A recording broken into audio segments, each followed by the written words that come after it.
It is Tuesday, which of course means it's time to answer the questions that you guys send in every single week on the Brendan Plays forums at brendanplays.com/forums or in the YouTube comment section down below. Finally, we don't actually have a pay-per-view to talk about this week, which is quite rare. In recent weeks, it's been pay-per-view after pay-per-view after pay-per-view. So we have a week to breathe. We have a week off from the pay-per-view scene as Battleground's a few more weeks away yet. So, of course, Let's Talk Tuesdays is available on iTunes, Spreaker, Stitcher, and, of course, on YouTube. And wherever I recommend you guys listen, wherever the hell you want. I mean, Spreaker's doing really well. We finally hit the 100 follower mark. I think, actually, this week we got a lot of followers on Spreaker. I think we like 40 or 50 more followers. We're now on 125 followers or so. That's really, really good. iTunes is still a solid way to listen, of course. And Stitcher, we haven't really promoted Stitcher too much there, but it's there if you want to use it. And, of course, YouTube is fantastic as well. Brendan Plays Forums is the place to go if you want to leave a question for future episodes. And you go on the forums, sign up for free. Yes, that is right. It is free. You can sign up, click on the Let's Talk Tuesdays thread under channel discussion, and then you can go ahead and leave a question. You can leave as many questions as you want. I don't mind. As long as they're good questions, then we're all happy. And just another little plug as well. I might as well keep doing the plugs. My Twitter is @BrendanPlays. Facebook, Brendan Plays Official. And if you want to get yourself a Brendan Plays t-shirt, we've got some good designs up there now. We've got the official BPZ logo, red, silver. We have the Let's Talk Tuesday logo in red and silver. So if you want to get some, then they're on the website, brendanplays.com. Now that we got that out of the way, this week's Monday Night Raw. Let's dive straight into it, okay? So we have a fair bit to talk about this week before we get into Raw. So we do have Raw. We've got a little bit of news to cover as well. We might as well talk about it now. I want to talk about why I haven't been doing videos this week. But before we get to that, we've got some gaming to talk about as well, and plenty of fan questions. We actually have a lot of questions this week to talk about. But first, why I haven't done any videos this week? Just been busy. I just had some exams to do. I had 2 exams last week, 1 exam this week to do. And as well as that, I'm getting ready to move out for the semester. As you guys know, I live on a college campus, so I'm getting ready to move out. So that's kind of been a bit busy, a bit stressful as well. Plus, I've just been gaming a lot, actually. Just been doing some other things and just been, just chilling out and just, enjoying the week. But after this week, this week I'm pretty much going to get back on schedule. I want to do some videos. I've actually been feeling pretty guilty for not doing any videos, so I want to get some videos done. And I know I haven't done a Universe Mode episode for a while, but I'm going to do some of those, get TLC ready to go, and then probably by next week we should have TLC up and be back on schedule. And I'm also going to be starting a new series as well. You guys have been voting on the website, brendanplays.com, to vote for what series I should do next on an old school game. So that has been going on for a while. I think Here Comes the Pain is actually winning the vote. So that will probably be the next game I do play on my series. So you can expect to see that very, very soon. So I've been enjoying, the time away, but I'm also raring to get back into it. So expect to see some more videos coming up from me and try and get back on the grind. Alright, so this week's Monday Night Raw kicked off with Brock Lesnar coming out with Paul Heyman by his side. And all I have to say about this is just fantastic to see Paul Heyman coming out again and cutting a promo. I've been missing his promos. He's always the highlight of the show when he has his promos. It's really great to see. Brock Lesnar, it's lovely to see him back. It really is. It just makes the show so much better when he's on. I wish he could be on all the time, but I get it. Special attraction, and doesn't want to do the full-time dates and things like that. So it's fine, but it'd just be great to see him on more. But it is what it is. But he came out and he was just standing by Paul Heyman as he was cutting a promo, and he had to apologize. He had to apologize to JBL and Cole, and it was pretty funny what he did to Cole. He grabbed him, and I thought, uh-oh, what's he going to do here? But he did apologize, and Cole was, freaking out. And JBL looked like a little bitch in this segment as well. But, yeah, that was good. So it was good to see they kind of gave a reason as to why Lesnar should be back, even though it was it was a pretty lame one. I mean, if Brock Lesnar had came back and apologized the next week, he should have been allowed. Like, why did it take 3 months for them to allow him to apologize is beyond me. But whatever, I mean, it's some kind of story continuity, and that's quite rare. So at least they tied up the loose ends there, and now we can get ready for Lesnar versus Seth Rollins, which I think is going to be pretty good. I'm looking forward to it. I mean, we'll talk about the main event segment as we get to it, but so far, I'm looking forward to it. I think it's going to be very interesting. I don't know how it's going to go. I don't know who's going to win, and that's something that I'm quite happy about. I think you'd have to say Lesnar is going to win it. Lesnar's not going to lose, right? But I just get the feeling Seth Rollins is going to walk away as champion somehow, whether it's by a DQ or distraction, something, some way Seth Rollins survives.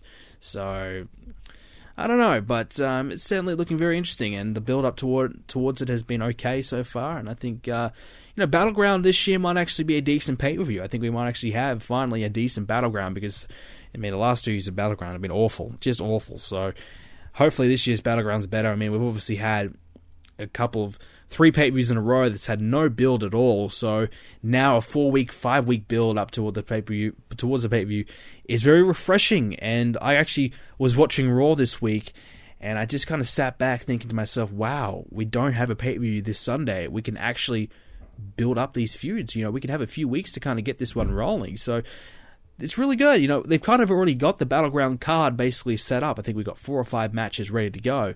So that to me is also a very good sign as well. So we can have 3-4 weeks of build up towards these matches, and that's something that we haven't had for a long time. So that'll be very refreshing to finally be able to sit back and enjoy some rivalries actually being built up. And obviously we've had some of the rivalries already, like Owens and Cena have already had the 2 matches.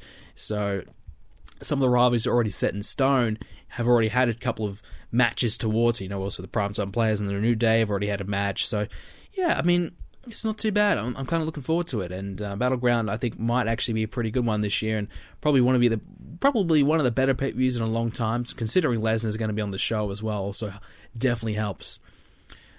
One other thing I've got to talk about Monday Night Raw is Bray Wyatt and Roman Reigns. And this is a rivalry that I was not sold on, really was not sold on, but I like what they're doing. Bray Wyatt is being creepy. He's being this evil, twisted, demented, sick guy that we all know he should be.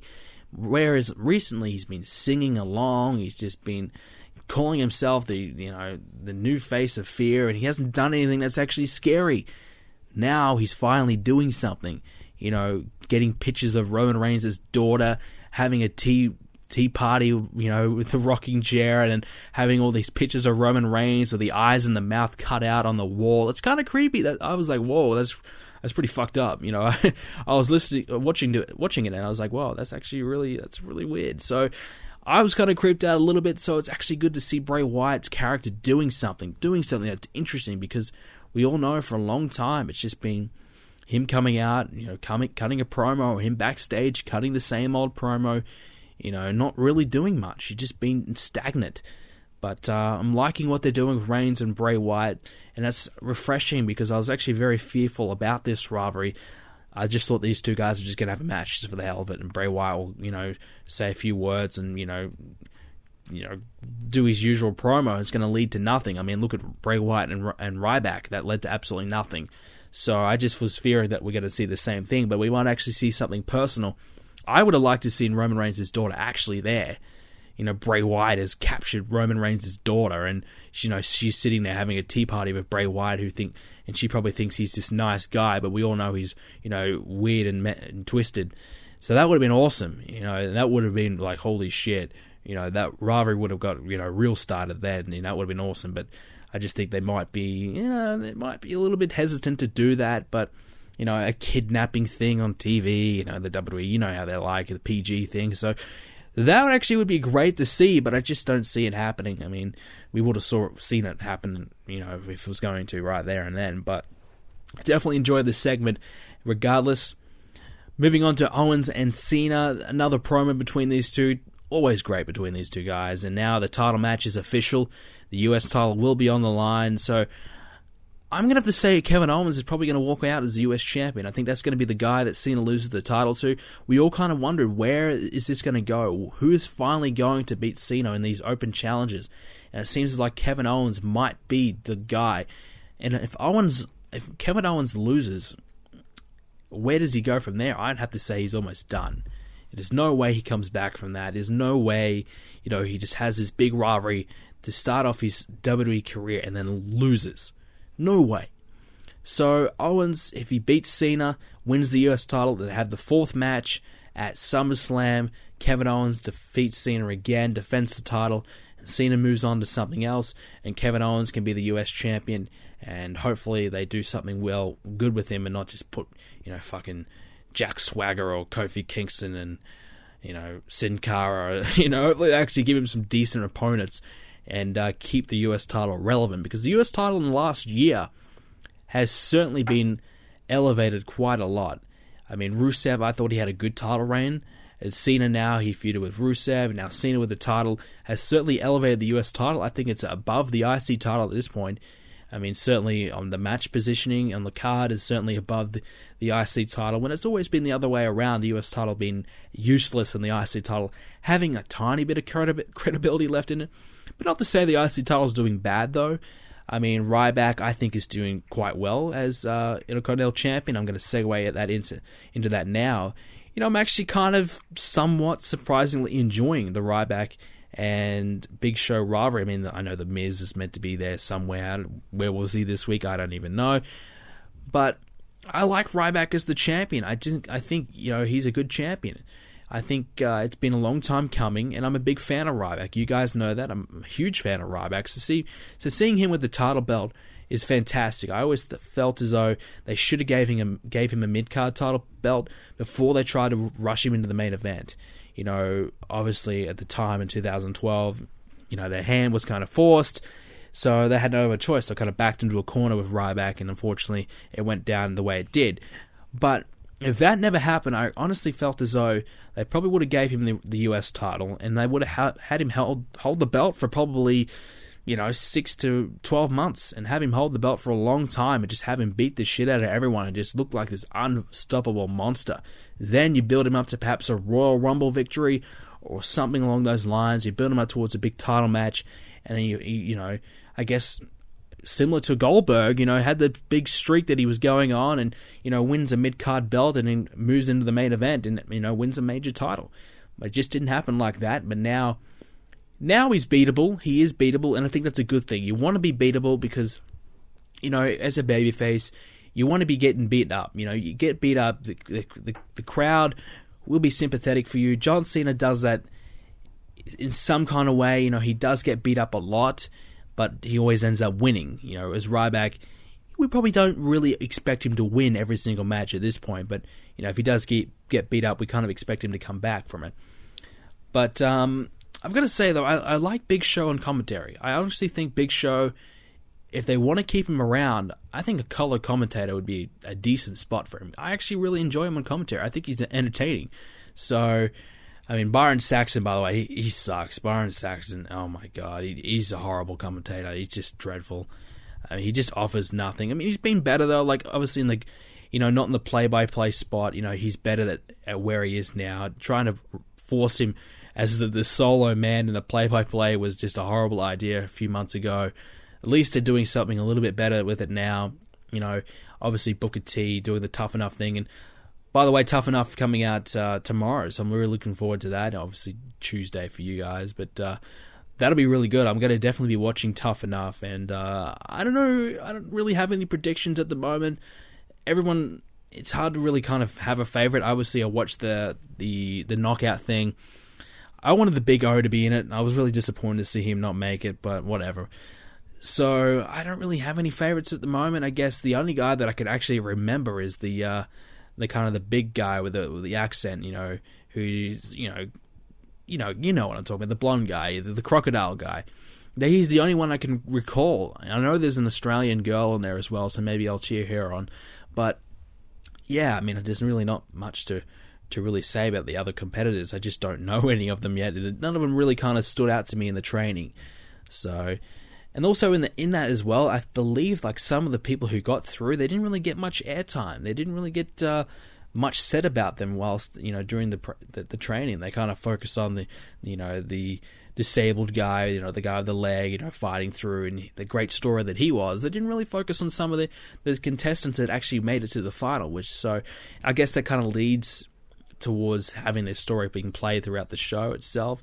And, you don't spoil it all before it all happens, but I guess it would have been nice to know a little bit more about the winners, the people who made it through before the show started. But I guess obviously the first episode they'll address that and whatever. So it's not a big deal, but I do like the way they're doing it. I also watched the video of the set as well. So the set looks really nice. I think they're really doing a great work with Tough Enough this year. I think they're going all out. Not to say they didn't really do that in 2011, but obviously they have the Performance Center now and just a much easier way to kind of do Tough Enough. And I just think it looks way better. I think this year's Tough Enough will be the best easily. So I'm really looking forward to it. Can't wait. But anyway, segueing back into Raw. I mean, I kind of went a bit of a tangent there. But Ryback is champion. I'm really enjoying him. In the Big Show thing, it is what it is. I think Ryback will beat the Big Show, obviously. And The Miz, I think he'll just be... I get the feeling that The Miz will be there and the Big Show will KO punch The Miz in the first 10 seconds of the match. And then it will just be Ryback versus the Big Show until the end, where The Miz will come back and he'll try and take Ryback out, or Big Show out, or whatever. But definitely The Miz is kind of irrelevant in this feud at this point, but I'm enjoying it regardless. And I think the Big Show and Ryback, it's going to be a decent match. Like, it's not going to be anything special, but it's for a big man match, I don't mind it. Anyways, moving on, we have, oh my god, Adam Rose and Rosa Mendes. This was probably the worst point of the night. This is absolutely dreadful. Adam Rose needs to go. Adam Rose sucks. This Rosa Mendes thing sucks. This is dreadful. These two as a pair, it's just awful. I skipped the match. I couldn't watch it. I mean, Adam Rose, and when he cut a promo was horrible.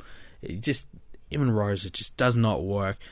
They had a chance with Adam Rose. The E60 thing, they could have had Adam Rose come out as a sympathetic guy, and, he's struggling, he's fighting for his family, fighting for his son. They didn't do it. Instead, he's, making out with Rosa fucking Mendes every single week, who's just busted at this point. She's dreadful, and she just offers nothing, has no talent, can't wrestle, can't talk. Why is she even employed in this company? I don't know. It's embarrassing to see her in this position when you got someone like Emma or Alicia Fox who can actually, go in the ring a little bit, or actually, better looking anyways, better talents, and they're doing nothing. And it's annoying, and you got all these NXT girls who actually have all this great talent, and they're stuck in NXT when they could be on the main roster killing it. But instead, we have Rosa Mendes coming out. It's just, oh my god. Summer Rae as well. I'm going to get to her in a second. These two women just offer nothing. They are just awful. It's a problem with the Divas division. It's been the biggest problem. They're just talentless divas who don't deserve to be there, just hogging up space on TV. It's just horrible.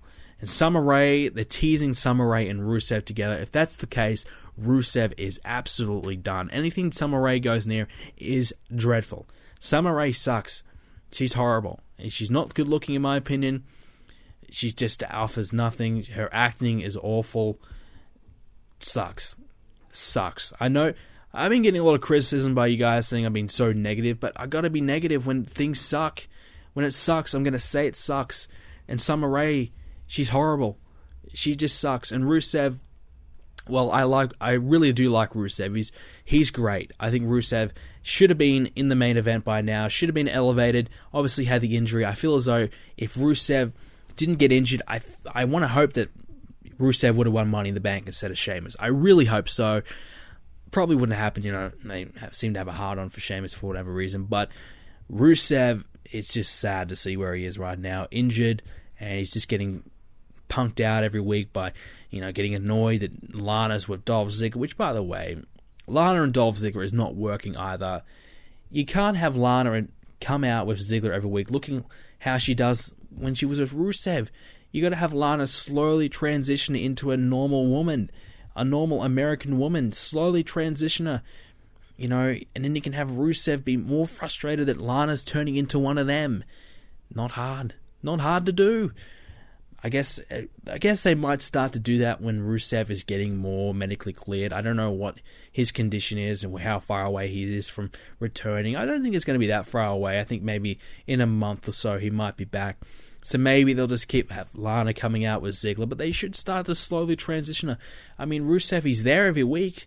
I mean, they're still bringing the guy to TV every week just to make him look like an idiot on TV backstage. Why not do something with Lana and Ziggler and have Rusev actually getting legitimately angry and have him cut a promo, even if he's on crutches, and you may have him talk big shit to Dolph Ziggler and say, no, you can't touch me, I'm injured, you can't fight me.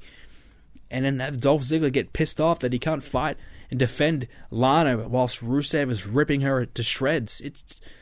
I don't know, they could be doing so much more of this, and I think Rusev and Ziggler, a legitimate rivalry would be great. I've been looking forward to it. So when Rusev is back, I think it's going to be awesome, but they just should start to do something a little bit more of it now, and when Rusev can return, it'll mean more. Finally, on Monday Night Raw, we had Brock Lesnar come out and got beat up. Brock Lesnar got beat up.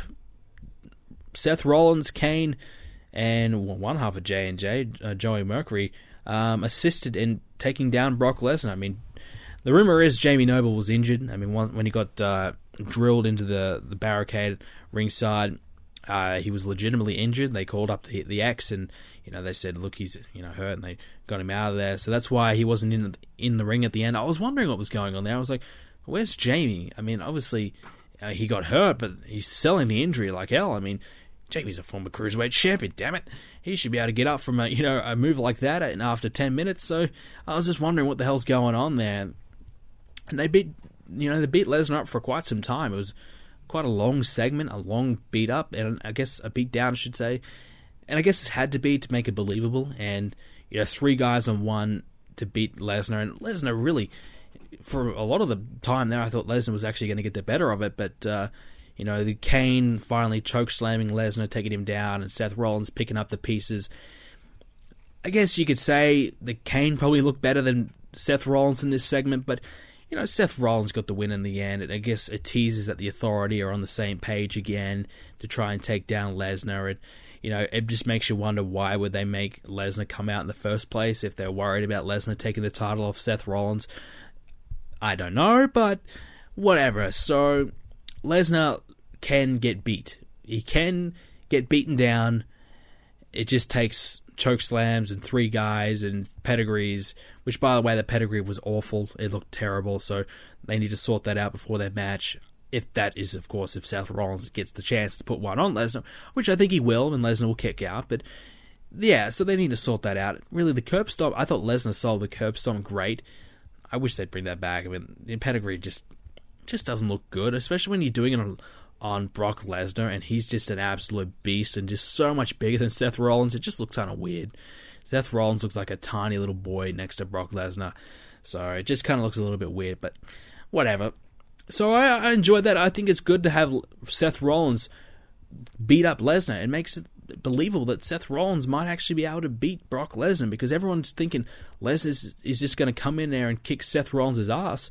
If Seth Rollins actually beats up Lesnar a little bit and looks kind of strong, hey, our champion might actually look like he can beat his challenger for once. God knows that's rare, since Seth Rollins can barely beat Ambrose by himself. He barely can beat Jay. He can't even beat J&J. So Seth Rollins' credibility has been destroyed. I mean, he had to get lucky at Money in the Bank to retain his title, so at least they're doing something with him. Obviously, it was a 3-on-1 beatdown, but Seth Rollins at least looks somewhat believable that he could possibly pull off the miracle and beat Brock Lesnar. And that's pretty much it for Monday Night Raw. I overall enjoyed this week's Raw. I thought it was pretty good. There's some good spots about it. It's just an average Raw pretty much, but it's good to see Lesnar on the show. Kind of made it a little bit more special in a way. But I did enjoy it. It was a good show. Another thing I want to talk about is Bret Hart. Bret Hart calling out Daniel Bryan. He was talking about how Tyson Kidd got injured and how Samoa Joe was reckless, and the Samoa Joe was the reason why Tyson Kidd was injured. But he also said that Daniel Bryan's career is over. He believes Daniel Bryan will not wrestle again.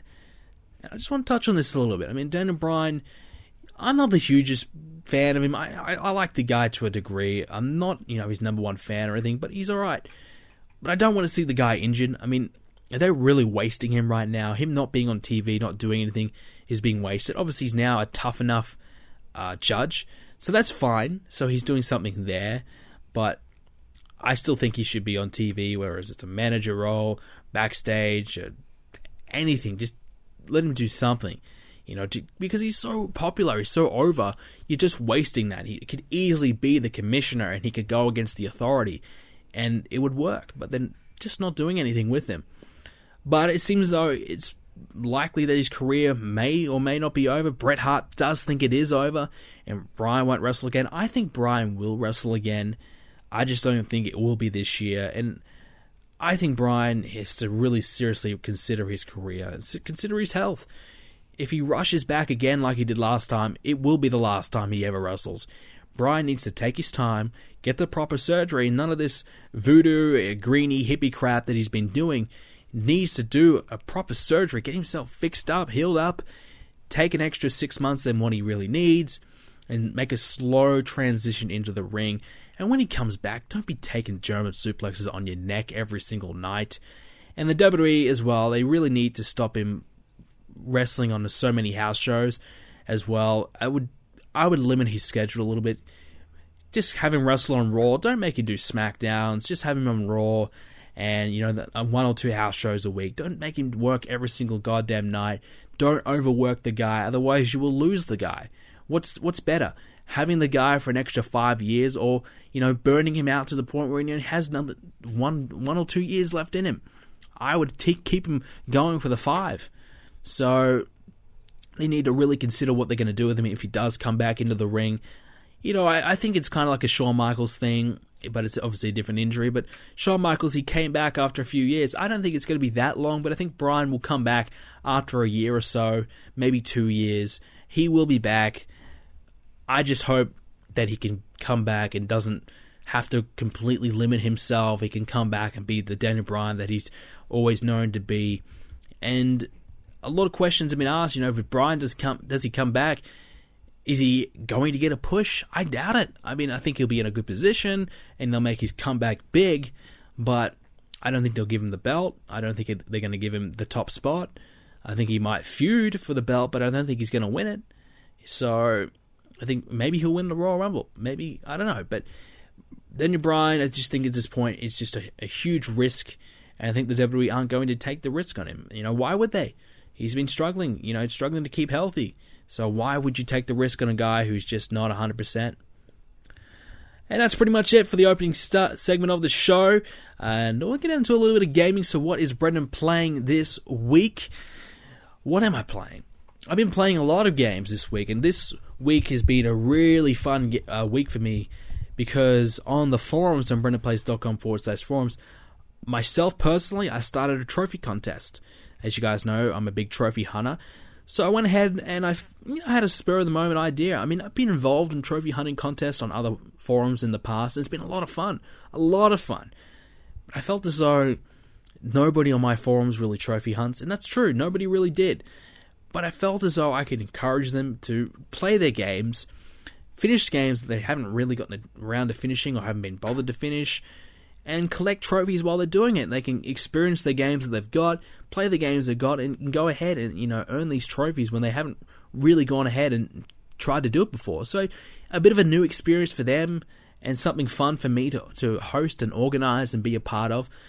And so far it's been really successful. Everyone has been getting involved for the most part. I think 80% of players have been getting involved, despite none of them really being trophy hunters in the past. Myself personally, I'm level 29 on the PlayStation, so obviously I've got a lot of trophies. And these guys, they're level 4, level 5, some of them level 2. I think the highest was level 8, so it's pretty low. But they've all been getting involved and getting trophies, so it's been a lot of fun. So that's up on my forums if you want to follow the progress on that. We have 5 teams, 4 teams of 4, and I'm on a team by myself. And I've given myself the massive task of trying to win the whole damn thing all by myself, and so far I am not doing all that well. I'm coming 4th place, I believe. So I'm a little behind, but definitely enjoying it. And it's given me a chance to go back and play some games that I haven't really touched in the past. I've been playing Plants vs. Zombies, believe it or not, Garden Warfare. That game is actually really fun. I've been playing that quite a lot. I plan on finishing Wolf Among Us as well. I've done the first 2 chapters on that. I'm going to try and finish that one off. Played Murdered Soul Suspect as well. Went ahead and got a couple of free, really cheapy games, and Murdered Soul Suspect was one of those. Also tried Shadow Warrior. Got that one for $12. Shadow Warrior, by the way, not a really highly rated game.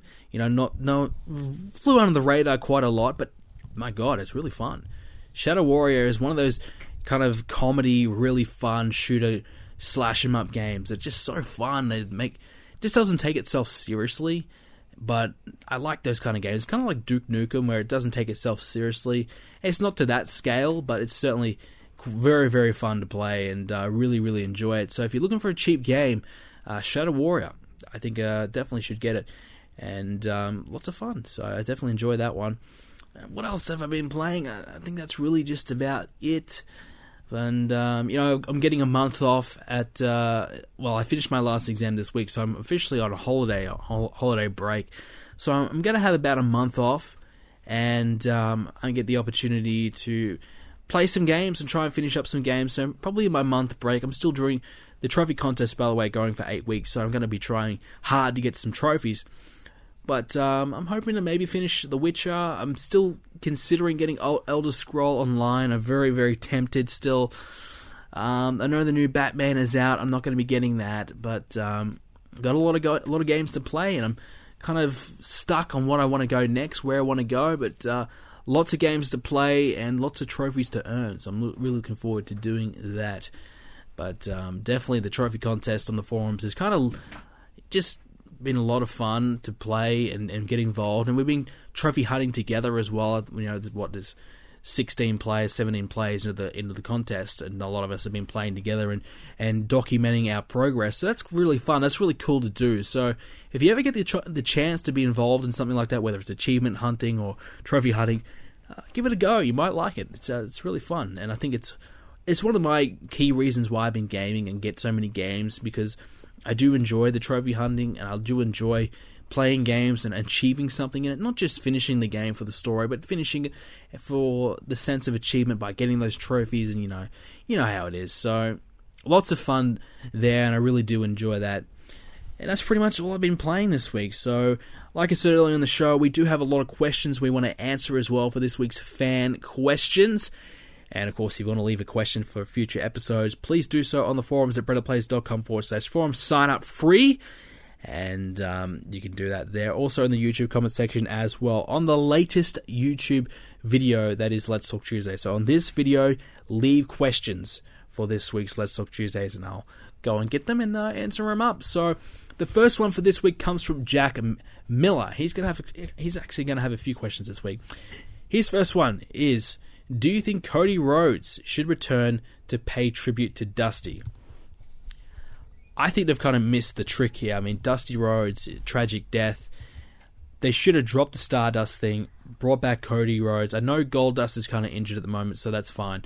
But they should have had Cody Rhodes come back, get rid of the Stardust thing, come back to his normal self, turn him babyface, and I think the crowd would have got behind him. But for some reason, they haven't done that yet, and he wasn't on Raw this week. I don't know what his position is. I don't know where he's going to be at the moment, and what's the future for Cody Rhodes, what's the future of Stardust. The Stardust thing has never been working. It's just colossal failure from the get-go. I said it as soon as it debuted that it was going to fail, and it did. But they still held on to it. It's still been going on for quite some time, surprisingly. I thought they would have dropped it by now, but Cody Rhodes has had so many different gimmicks. I don't know where he's going to go in his future. Are they going to keep him employed? I mean, he's still relatively young, has a lot of talent, a lot of potential, but they just never really seem to find his right fit. He just never really seems to go from where he is to the next level. So, Cody Rhodes, I have no idea what they're going to do with him. Next one from the Lunatic Ginge. What are your thoughts on the rumors that Brock will face Roman at SummerSlam? Meanwhile, Seth will face Triple H. And if these rumors are true, where does this leave Dean Ambrose? Well, leaves Dean Ambrose probably fighting Big Show or Kane, doing absolutely nothing, because once Brock is back, Ambrose is tossed to the side.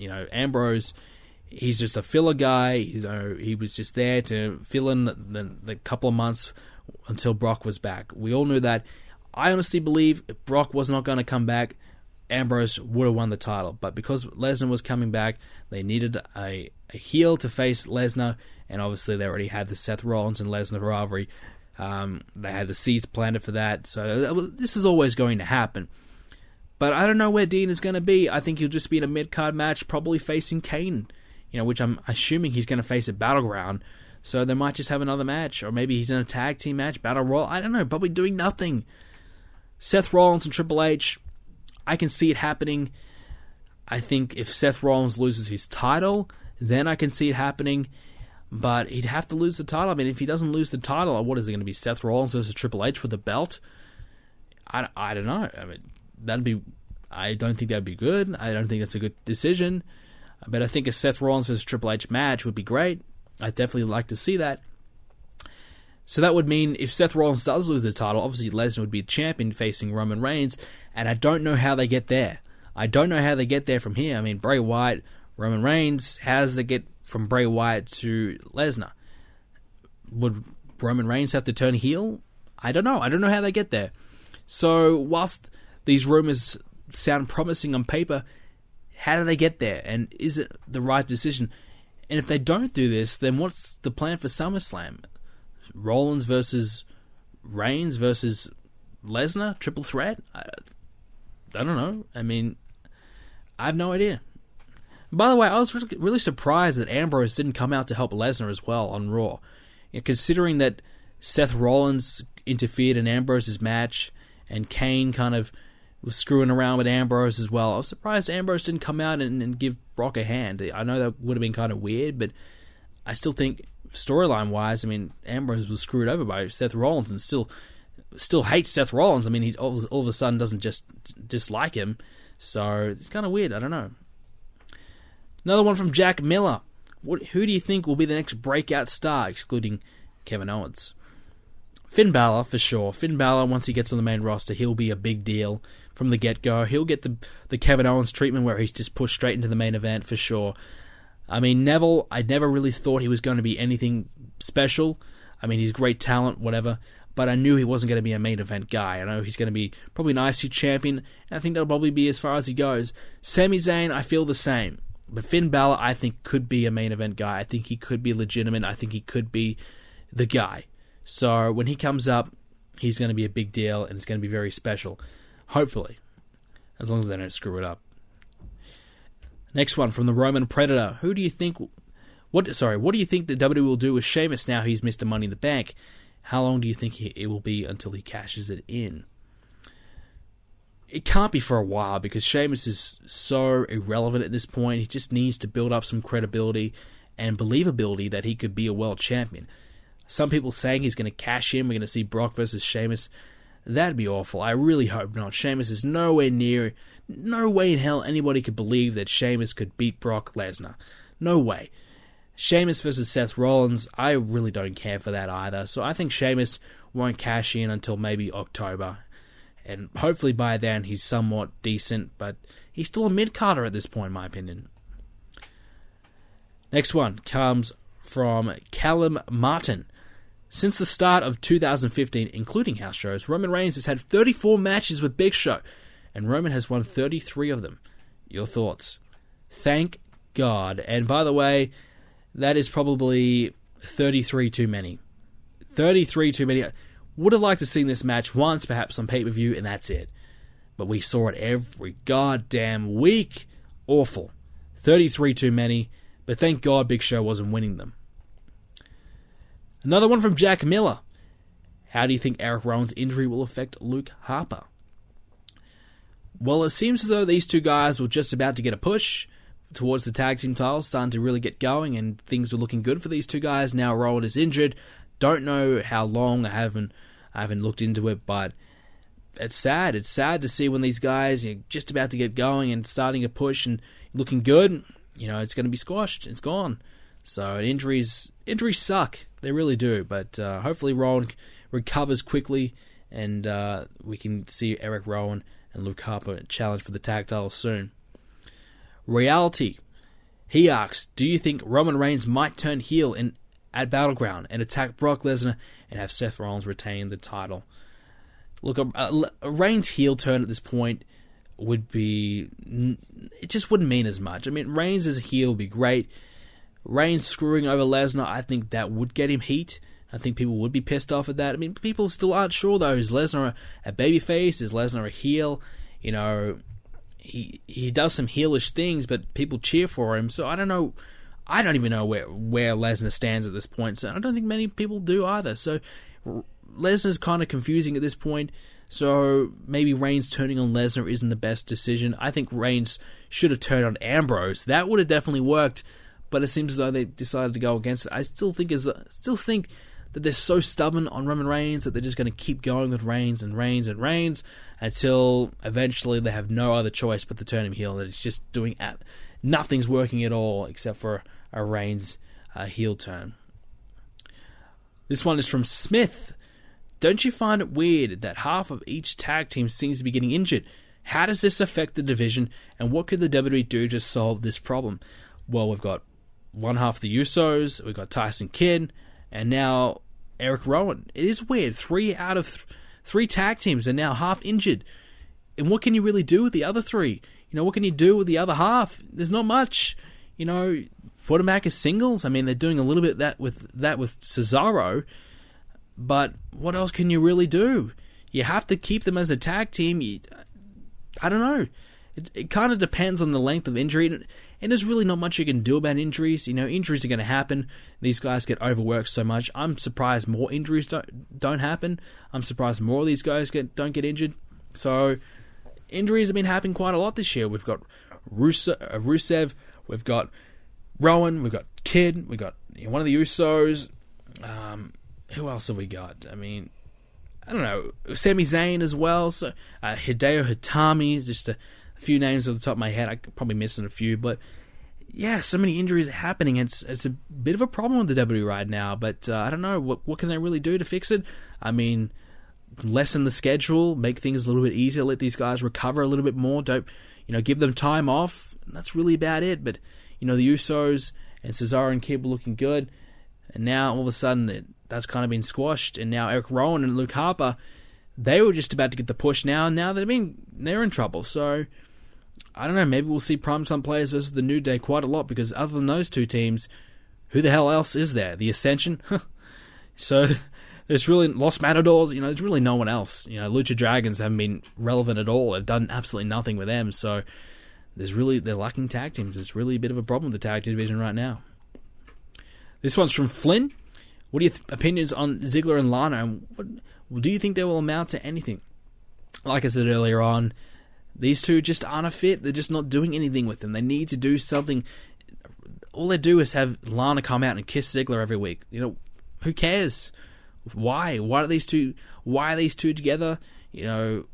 What's the deal? We don't know anything about it. If we want to care about these two as a couple, then they need to actually develop a storyline and do something with it. And like I said earlier, Rusev just crying about it every week doesn't help either. So Rusev needs to cut a promo on Lana and talk big shit about her, and then, talk it up that he's injured and he can't do it. Ziggler can't do anything about it. He's not going to beat up an injured man, is he? So that would question Ziggler as well. So that's probably how I would do it. Final question for today's episode comes from Maestro. When will be a good time to bring up another NXT superstar? Well, I honestly see the Divas coming up next. We didn't get a Diva this time around, so I honestly expect...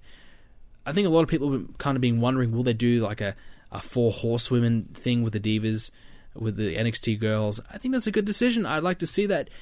And the thing is, though, like we've had Neville, we've had Owens, with the Lucha Dragons. We've had some people come up recently, so you don't want to bring up too many at one point. You want to space them out a little bit, let these guys get an opportunity to breathe and, be successful.